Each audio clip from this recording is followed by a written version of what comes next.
자, 안녕하세요. 요거 혹시 아울렛 프린트된 거 혹시 안 가지신 분들 쓰시고. 이거 좀 몇 개 갖다 드릴게요. 자, 이게 트럼프 액트예요. 이게 이 트럼프가 바뀐 세제인데 뭐 전문성이 너무 많은 부분은 제가 제했고 그냥 여러분들이 그냥 일반적으로 상식적으로 알아야 될 부분. 그리고 모르시면 그때 좀 얘기를 해주세요. 그리고 여러분들 분야에서 관계되는 것도 한 몇 가지가 있기 때문에 오늘 이거 좀 2019년 트럼프 액트에 대해서 했어요. Tax Cut and Job Act라고 그랬고 TCJA라고 이제 명칭을 하는 이 세법이에요. 한 가지 알아야 될 것이 이 세법이 개정이 됐을 때 트럼프는 분명히 어떤 행정과 정치적인 목적을 갖고 세법을 바꿨어요. 그래서 그거부터 이해를 시작해야 이제 이 세법이 이게 돌아가는 것을 이해를 하기가 좀 쉬울 거예요. 우선 제일 큰 게 뭐냐면 항상 우리도 알지만 대한민국도 보면 옛날에 왕조가 새로 건국되고 뭐 하고 그러면 조세부터 먼저 바꾸고 그래서 나라를 기반을 잡듯이 트럼프가 그 방법을 쓴 거예요. 그 중에서 제일 큰 게 뭐냐면 법인세율을 37% 맥시멈에서 21%로 내려놨어요. 그래서 OECD 국가 중에서 세계 최고의 탑 법인세를 내는 나라가 돼 있었다가 이번에 트럼프가 내림으로 인해서 OECD 국가의 중간으로 세율이 떨어졌어요. 그러니까 그게 뭐냐면 해외에 나가 있는 기업을 다시 백을 시켜드리는 거죠. 그렇게 해서 21% 다운을 시켜놓고 나니까 또 뭐가 문제가 됐냐면 그러면 법인은 깎아줬는데 그럼 개인명의나 LLC나 이렇게 개인들이 하는 비즈니스는 어떻게 된 거냐 해서 거기에 대해서 그걸 줄이기 위한 보호적인 방법으로서 여기 근본이 기간이 그거예요. 두 번째가 지금 트럼프의 지지층이 알다시피 대도시에 있는 사람들 말고 이 지방에 있는 그 중산층 정도의 기반이 되기 때문에 그 사람들한테 페이버를 주기 위해서 대도시에 있는 사람이 이번에 여러분 알다시피 특히 뉴저지, 뉴욕 이쪽에 있는 분들이 이제 세금 보고를 해보신 분들 알지만 집이 있는 분들은 뭐 거의 100% 데미지를 먹었어요. 그러니까 리펀드가 적어진 거죠. 특별한 경우 말고는 이제 적어졌다고 일반적으로 볼 수밖에 없고, 그 다음에 이제 마지막으로 이제 트럼프가 노린 부분이 뭐냐면 아주 돈 많은 사람들을 위한 베네핏을 주기 위한 플랜이에요. 그게 뭐냐면은 지금 알다시피 상속세 증여세 같은 게 여러분이 알고 있듯이 트럼프 전에는 516만 불인가 그게까지가 한도였어요. 그러니까 그 이상을 넘어가면 이제 상속세 증여세를 내야 되는데 이제 더블로 시켜갖고 11.18 밀리언 이상만 증여세, 상속세가 나가게 돼 있으니까 그러면서 점차적으로 폐지한다고 하는 전제 조건을 달았기 때문에 결국 돈 많은 사람들은 무제한으로 자식들한테 세금 없이 줄 플랜으로 지금 가고 있어요. 예. 그래서 일단 한번 보겠습니다. 첫 번째 개인소득세율이 지금 조금씩 해서 최고 세율이 39.6%에서 37%로 하향 조정됐습니다. 뭐 이거는 뭐 우리한테는 직접 피부적으로 닿지 않는데 한 가지 알아두셔야 될 게 뭐냐면 여기 보면 미국 누진세율이에요. 10%, 12%, 22%, 24%, 32%, 35%, 37%인데 많이들 물어보시는 게 뭐냐면 내 텍스 브랭켓이 몇 프로입니까? 그래서 텍스 브랭켓을 왜 필요하십니까? 그러면 내가 예를 들어서 뭐 얼마 이상이면 12만 불. 예를 들어서 내가 12% 렌즈에 있는데 1,000불을 더 벌어서 22%로 뛴다면 난 일 안 하겠습니다. 아마 그렇게 오해하고 계신 분들 계세요. 이거는 무슨 얘기냐면 10%, 12%는 뭐냐면 예를 들어서요. 10% 만 불까지는 10%, 만 불에서 2만 불까지는 12%, 2만 불에서 3만 불까지는 22% 이런 식으로 그 단위별로 올라가면서 올라간 부분에 대해서만 과세가 되기 때문에 즉 무슨 얘기냐면 내가 1,000불을 더 벌므로 인해서 내 밑에 옛날에 벌었던 거가 다 세율이 올라가는 게 아니고 나는 그러니까 만 불까지는 10% 세금 내고 2만 불까지는 20% 세금 내고 2만 불에서 3만 불 사이의 수입 그 부분만 30% 내고 이런 하기 때문에 텍스 브래킷이라는 의미가 크게 의미가 없어요. 거기에 신경 너무 쓰지 마시고 다만 내가 최고 세율이 얼마냐. 예를 들어서 지금 33% 내고 있다. 내가 다시 돈을 벌면 나는 33% 세금을 계산을 해야 된다 하는 그런 아이디어지 전체가 33%다. 전체가 뭐 내가 10,000불 벌어도 33% 낸다. 그게 아니고 예, 그 아까 말씀드린 스텝 바이 스텝으로 누진세율 그렇게 돼 있습니다. 그 다음에 2018년도 세금 보고까지는 건강보험의 미값이 벌금이 부과되지만 2019년부터는 건강보험에 대해서 페널티가 없는데 뉴저지 같은 주는 그 스테이트가 벌금이 나옵니다. 계속. 지금 하고 있으니까 아마 손님들 중에 혹시 야 이제 세금 뭐 벌금 없다는데 나 건강보험 안 들어. 그래도 뉴저지 주에 계신 분들은 계속 유지를 하셔야 됩니다. 지금 이 항상 여러분들이 세미나를 듣거나 세금 관계 이슈를 들을 때는 페더럴이에요. 그러니까 그 주를 무시하고 있거든요. 그래서 그 뭐 예를 들어서 연방에서 이렇게 됐기 때문에 스테이트가 이렇게 된다고 자동으로 생각하지 마세요. 주는 다 독립적으로 자기의 나름대로 세법과 그걸 갖고 있기 때문에 우리가 공부하고 우리가 듣고 유튜브에서 보거나 다 하는 건 다 연방세법이에요. 그래서 주에서 따라간다고 생각하지 마시고 따로 항상 생각을 하셔야 됩니다. 그 다음에 한 가지 이제 그 뭐냐면 그 인적공제라 그래서 여러분들 알다시피 가족 수가 많으면 1인당 뭐 4,050불씩 2017년 세금 보고예요. 해줬는데 그걸 싹 없애버렸어요. 그러니까 6 식구가 있던 사람들 손해본 거죠. 단 2사람 있던 6 식구가 있던 인적공제 자체는 줄어들었어요. 예. 그 대신에 이제 기본공제가 있어요. 여러분들 세금 보고 하다 보면 항목공제와 기본공제, 그러니까 스탠다드 디덕션과 아이템아이즈 디덕션 두 가지로 옵션하게 돼 있어요. 그래서 여러분들 보면 세금 보고할 때 뭐 헌금 낸 거, 뭐 이건 뭐 있냐, 부동산 텍스 이쪽이 항목공제, 아이템아이즈 들어가는 거고, 만약 그것이 인컴이 그것이 디덕션이 적거나 할 때는 스탠다드로 빼주겠다. 미니멈 이거는 빼주겠다 하는 금액이 12,000불대에서 이제 이번에 24,000불대로 그게 점핑을 했어요. 그러니까 지금 무슨 얘기냐면은 그럼 항목공제의 키포인트가 대부분들 뭐냐면 부동산 갖고 있는 분들이에요. 그러니까 부동산 텍스 뭐 이런 것들, 모게지 이자 뭐 이런 것들인데 부동산 텍스들이 알다시피 요새 웬만한 거 다 하면 10,000 얼마 넘어요. 그렇죠? 그럼 부동산 텍스 플러스 내가 작년에 냈던 스테이트 텍스 이런 거 합해서 나가면 보통 뭐 예를 들어서 부동산 조금 큰 거 갖고 계신 분들은 뭐 부동산 텍스가 20,000불 나오고 스테이트 텍스 그럼 그 정도면 또 인컴 텍스 많이 내니까 스테이트 텍스 한 7,000-8,000불 해서 27,000불 공제받던 것이 10,000불 리밋으로 걸려갖고 10,000불밖에 안 되는 거죠. 그러니까 결국은 작년에 27,000 공제했던 사람이 10,000불밖에 안 되니까 17,000에 대한 세금을 손해본 게 된 거죠. 그러니까 부동산 텍스를 많이 냈던 프라퍼리를 갖고 계셨던 분들한테는 일단 영향을 크게 받는 거예요. 예. 그래서 이 부분이 하는데 그러니까 결국은 24,000 생각해 보세요. 나 집 없다. 아무것도 없어서 평소에는 작년에는 12,000불을 스탠다드를 썼는데 올해 24,000으로 올려줬으면 그런 사람은 혜택을 본 거죠. 그러니까 결국 뭐가 해? 주택 없거나 아니면 이 지방에서 프라퍼리 텍스가 5,000, 6,000불밖에 안 나온 사람들한테는 도움이 됐지만 이렇게 대도시에라든가 이렇게 큰 스테이트에서 부동산 프라퍼리 텍스를 10,000불, 20,000불씩, 30,000불씩 내시는 분들한테는 큰 타격을 받은 거죠. 그 다음에 이제 17세 미만 자녀한테 무조건 주는 그 차일드 텍스 크레딧이라고 있었어요. 여러분들도 아마 자녀 갖고 있으면 세금 보고에 꼭 들어갑니다. 인컴에 어느 정도 상관없이. 그것이 1,000불에서 2,000불 올려줬고. 그 다음에 이제 그 다음 섹션이 아마 여러분들하고도 또 저희하고도 조금 신경 쓰는 부분인데 2017년 12월 16일 이후에 융자받은 주택하고 그 다음에 세컨 주택 모게지 그러니까 우리가 뭐 보면은 에퀴티 라인 크레딧 뭐 이런 거죠. 그렇게 해갖고 일단은 세컨은 홈 에퀴티 라인은 안 된다고 보세요. 공제가. 그 다음에 오리지널 그게 대해서 그러니까 2010년 이후에는 원 금액에 집산 금액에 융자 받을 때에 해서 75만 불까지에 대한 이자만 공제받고 그 이후에는 못 받아요. 그래서 즉 예를 들어서 내가 200만 불짜리 집을 사고 150만 불 융자를 얻었다.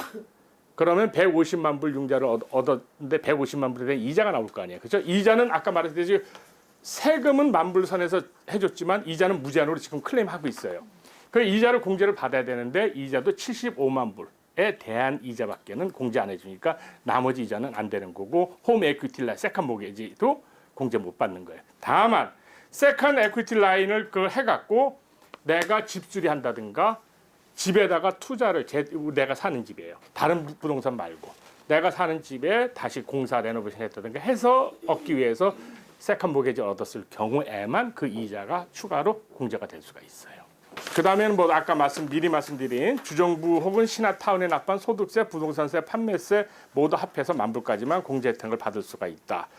헌금이나 기부금의 경우 개인 총소득 60%까지 공제 받을 수 있도록 조정됐다. 뭐 이거는 뭐 알다시피 내가 상관없는 거예요. 그렇게 많이 내는 사람 없으니까. 그러나 내가 30만 불 소득인데 헌금을 20만 불 했다. 그랬을 경우는 자기 소득의 반이 넘어갔기 때문에 반까지밖에 안 돼요. 그러나 조금 더 올려서 60%까지만 공제받고, 그럼 나머지 헌금 낸 건 어떻게 되냐? 내가 로또가 돼갖고 예를 들어서 100만 불을 냈다. 뭐 예를 들어서 헌금을 다 바쳤다. 그랬을 경우에는 그것이 캐리 오버가 돼서 다음 해로 넘어가줘요. 예. 그 다음에 위자료 부분인데 이런 일 없어야 되지만 어쨌든 간에 2018년 12월 31일 이전에 이혼하신 분들은 위자료가 계속 받는 사람은 수입이고 주는 사람은 소득 공제를 받았어요. 그러나 그 이후에는 이제부터는 받는 사람도 소득이 아니고 주는 사람도 공제받는 게 아니고 그렇게 법이 바뀌었고, 그 다음에 이제 여러분 항목공제 안에 보면 job related expense라 그래갖고 뭐 이것저것 많이 해요. 뭐 예를 들어 부동산 하시는 분들 보면은 물론 부동산 하시는 분들이 자기 자영업으로 해갖고 비즈니스 쪽에서 익스펜스를 빼지만 그러지 못하고 WT 폼을 갖고 있거나 이런 사람들 보면은 job related expense라서 내가 컴퓨터 샀다, 뭐 집에서 뭐 전기 뭐 전화 쓰고 있다 부분 클레임하는데 그런 부분들이 다 없어졌어요.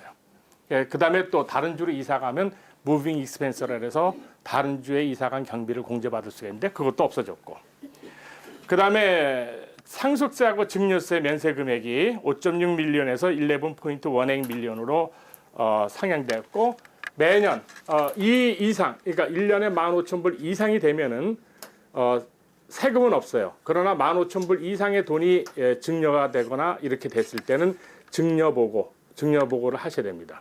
그래서 내가 갖고 있는 평생의 크레딧 11.18 밀리언에서 매번 내가 그 오버된 금액에 대해서 공제를 그러니까 깎아 내려가요. 그래서 내가 죽을 때 10 밀리언만 밸런스가 남아 있으면 물론 웬만한 사람하고 상관없어요, 우리. 그러나 미국의 돈 많은 사람들한테는 굉장한 그러니까 무슨 얘기냐면 평생에 11.18 밀리언만 줘야 되는데 내가 그 신고를 안 하면 모르는 거죠. 그러니까 국세청은 그걸 기록을 우리가 신고하면은 내 퍼스널 거기에서 11.1%액에서 이번에 자식한테 10만 줬으니까 10만 뺀 뭐 예를 들어서 10 밀리언 이렇게 밸런스가 남아 있다 이런 식으로 계산하고 있기 때문에 신고를 해주셔야 돼요.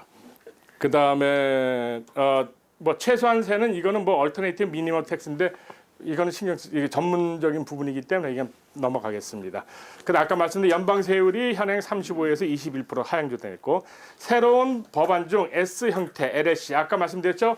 그게 flow through entity라 그래갖고 패스로 하는데 지금 이것이 여러분들의 세금 보고에 스케줄 C를 쓰는 사람들 자영업으로, 그다음 우리 여기 지금 회장님 사장님들 같은 경우도 그 혜택을 보는 거예요. 무슨 얘기냐면은 아까 말한 법인은 21%로 낮춰줬어요. 그러면 나 개인 명의에 자영업 하는 사람은 왜 뭐가 혜택 없느냐? 그래서 그 소득의 20%를 깎고 80%만 텍서블로 들어오게 만들었어요, 이번에. 내 개인 소득하는 세금 보고가 결혼해서 조인트일 경우에 31만 5천 불. 내가 싱글로 보고하는 경우에는 15만 7천 불 넘어가면 어느 업종에 대해서는 혜택을 없어요. 그 없는 업종이 주로 의사, 회계사, 닥터들, 변호사들 이런데 이번에 이상하게 부동산 관계는 빠졌어요. 그러니까 20% 혜택을 보게 돼요, 여러분들. 네, 그러니까 그게 만일에 여러분들 거기 가셔서 회계사가 그 이제 세금 보고할 때 나 퀄리파이드 그러니까 199A라 그래요. 그러니까 패스스루 20% 디덕션 받느냐? 그래서 뭐 인컴이 31만 아래면 뭐 신경 쓸 거 없는데 어쨌든 간에 그러면 부동산이라서 안 됩니다 하는 경우가 지금 아직까지도 코드가 분명치 않기 때문에 그런 얘기가 나와요. 근데 이번에 스탁브로커하고 이 부동산 관계되는 비즈니스는 예외로 시켜줬고 일반적인 그 뭐 회계사, 의사, 변호사 이런 사람들 그다음에 인슈런스 에이전트도 빠졌고 하여튼 어떻게 그렇게 돼 있어요. 그래서 좀 헷갈려요 지금 많이들. 그러니까 어쨌든 간에 여러분들은 20% 혜택을 보게 돼요.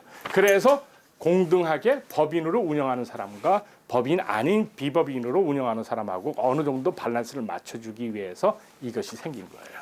그래서 하시면 되고, 그 다음에 뭐 나머지 거는 없고. 그런데 이제 그러다 보니까 아까 하나 웃기는 게 지금 뒤에 마지막 줄에 커네티컷은 뭐 예외라고 어쩌고 글씨를 보셨는지 모르지만은 커네티컷이 제일 발빨랐어요. 자 보세요. 여러분들 인컴택스의 페더럴 20%를 내가 예를 들어서 10만 불 벌었는데 8만 불만 나와요. 그렇죠? 내가 예를 들어서 회계사가 아니고 이제 뭐 일반 그거 했다. 그러다 보면 이제 스테이트는 그대로 갔다가 보통 칼큘레이션을 자기네가 6.6% 뭐 이렇게 해요. 그냥 자동으로 따라가요. 모든 클레임은 페더럴에서 한 거를 그냥 스테이트 텍스는 그대로 그냥 넘어와서 더하기 빼기 숫자만 된다고 생각하시면 돼요. 그런 식으로 갔는데 그러다 보니까 커네티컷에서는 야 연방에서 20% 혜택 준 8만 불이 우리 스테이트도 8만 불로 계산되게 넘어온다 이거죠. 무슨 얘기인지 아세요? 10만 불에 대한 세금을 냈어야 될 사람이 8만 불이 된 거 아니에요. 연방 자료가 넘어오니까. 그래서 백업을 시켜버려요. 이거 무슨 자기네 세수가 덜 거치니까 연방에서 생색낸 거 왜 우리가 그 부분 안 따라간다. 우리는 20% 디덕션이 없다는 얘기죠. 그러니까 뉴저지도 조만간에 나올 수도 있어요. 하여튼 어쨌든 간에 우리가 아까 말씀드린 항상 여러분이 볼 때는 이게 연방이 되기 때문에 주정부가 혜택이 더 높다고 절대 생각하지 마시고 연방 따로 주세무서 따로 이렇게 세 군데 뉴욕시티 사는 사실은 뉴욕시티까지 다 생각하시고 세금 플랜을 잡으시면 될 겁니다. 혹시 질문 있으세요? 예.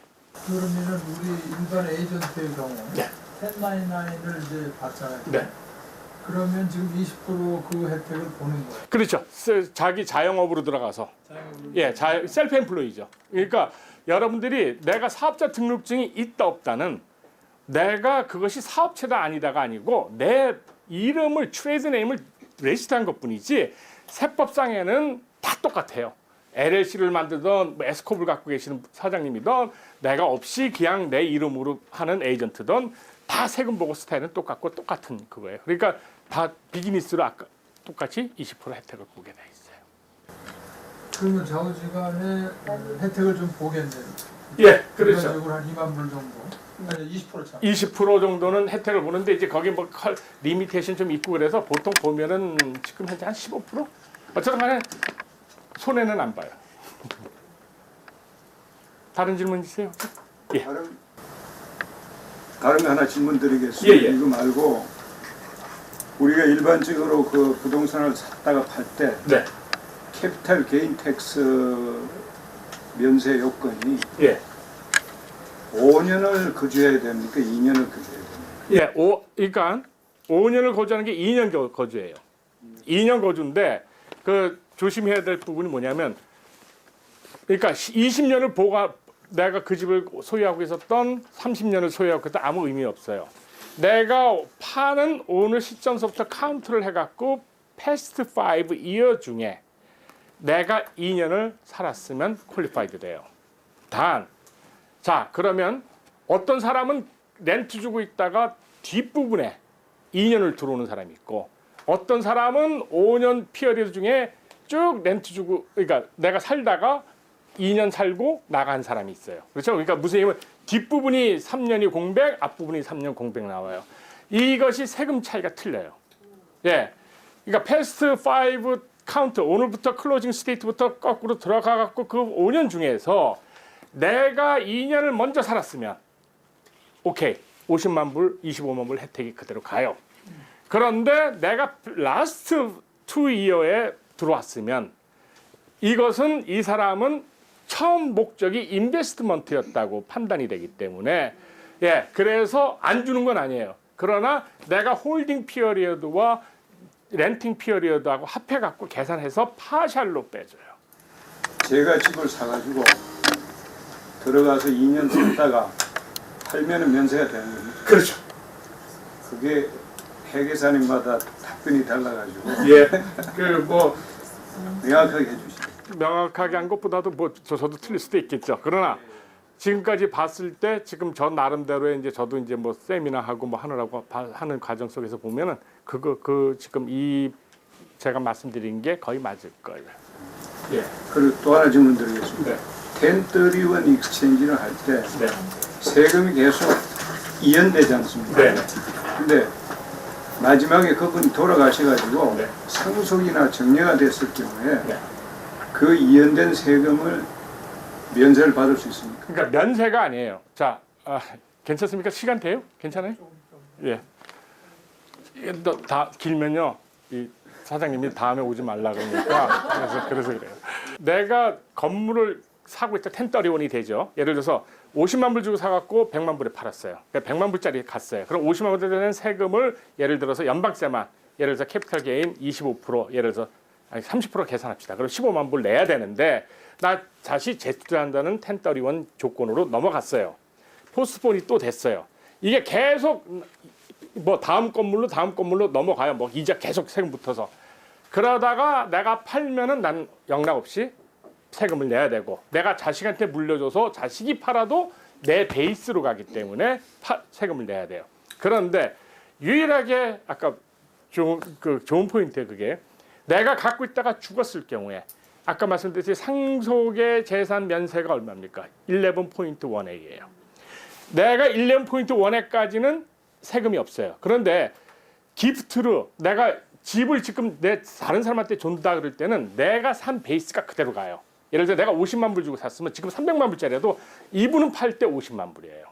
그런데 유일하게 내가 갖고 있다가 죽었을 경우에 딱 하나 스텝 업 베이스라 그래요. 뭐냐 그러면 한 단계 올라가는 거예요. 그러니까 내가 죽었을 때 나는 상속보고 내가 변호사든 내 회계사가 상속보고를 해줄 때 페어 마켓 밸류로 상속보고를 해요.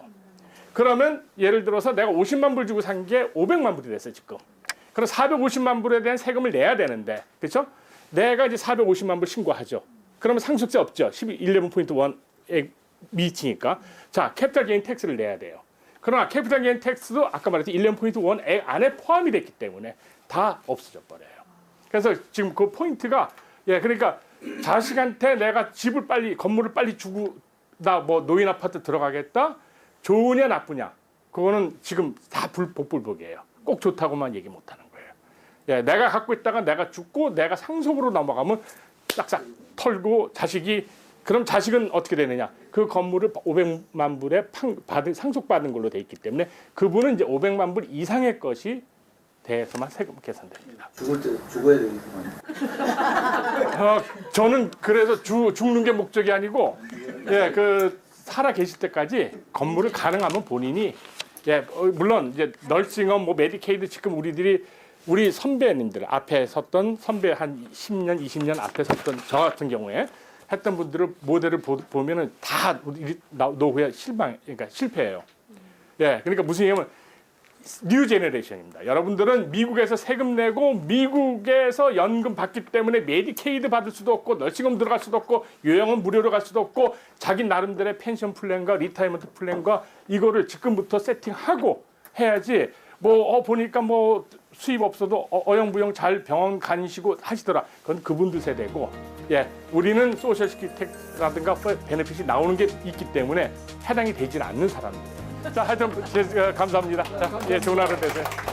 잠깐만 우리